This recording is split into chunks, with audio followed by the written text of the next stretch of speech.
You know, we spend so much time talking about who wins an election, but what about who even gets to run in the first place?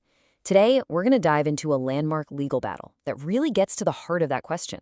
It's the story of one man versus a powerful government commission, and it asks, who really gets a fair shot at one of the highest offices in the Philippines? So seriously, what does it take to run for vice president? Do you need to be a millionaire, a household name? Do you have to have this giant political machine backing you up? Or is it actually something much more fundamental?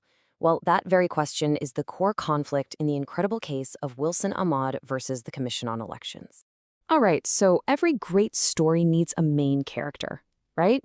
And ours kicks off with a man from Northern Mindanao who decided to do something, well, pretty audacious. Let's meet Wilson Ahmad. He's a media broadcaster, a catechist, an advocate.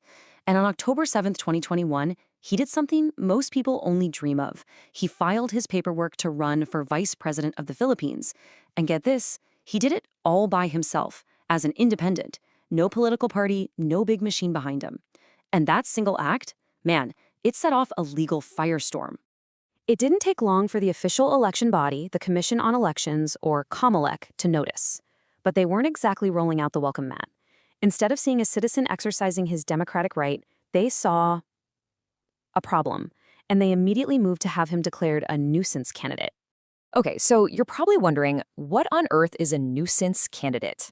It sounds kind of harsh, right? Well, it's an actual legal term from the election code. It basically means someone whose candidacy is seen as just a joke or is meant to confuse voters or, and this is key, someone who doesn't have a bona fide or genuine intention to actually run. Now, the idea is to keep the ballot from getting messy, but as we're about to see, it can get really controversial.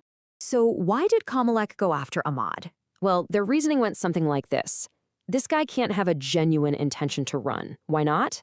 'Cause he doesn't have a nationwide network. He can't possibly convince millions of people to vote for him. Nobody knows who he is. He's got no political machine. Essentially, they were arguing that if you don't already have all the trappings of a major political player, your campaign just isn't serious.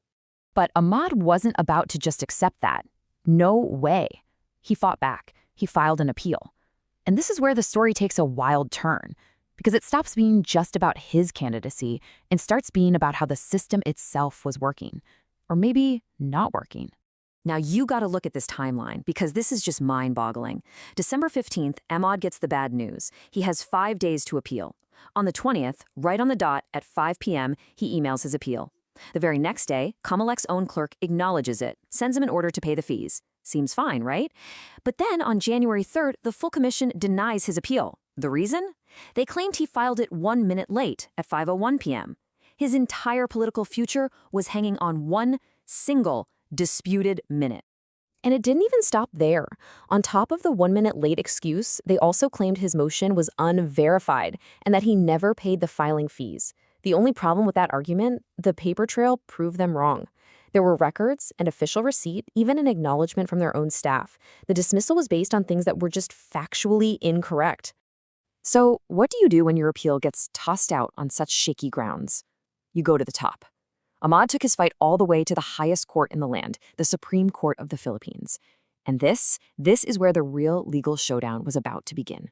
And this slide lays out the whole argument perfectly. Just look at the two columns. On the left, you've got COMELEC standards. You need a big network, you need to be famous, you need a political machine, you need money. But then, look at the column on the right. These are the actual qualifications written in the Constitution. What does it say? It's about age, citizenship, being a registered voter, and residency. That's it. See anything in there about being rich and famous? Yeah, me neither. The Supreme Court saw this huge difference loud and clear. And in their ruling, they just laid it out so plainly, saying, and I'm quoting here, clearly, being known throughout the Philippines and having an established network nationwide are not qualifications for vice president. Boom. That one sentence just cut right through COMELEC's entire case. So, the verdict was decisive. The court ruled that COMELEC had committed grave abuse of discretion. Now, that's a pretty heavy legal term, but it basically means the government body acted unfairly, arbitrarily, and just way out of line. The court said they were wrong on the procedure, that whole 1 minute thing, and they were wrong on the substance of the case itself. So, a huge victory for Ahmad, right? Well, yes and no. See, in the world of elections, the clock is always your biggest enemy. Winning in court is one thing, but getting your name physically printed on the ballot, that's a whole other race. And this timeline is just heartbreaking when you think about it. January 4th, Ahmad files his case with the Supreme Court. Just a week later, COMELEC is already finalizing the ballot designs, and his name isn't on them. On January 20th, the Supreme Court issues a temporary restraining order, a TRO, which is a direct command telling COMELEC to stop what they're doing.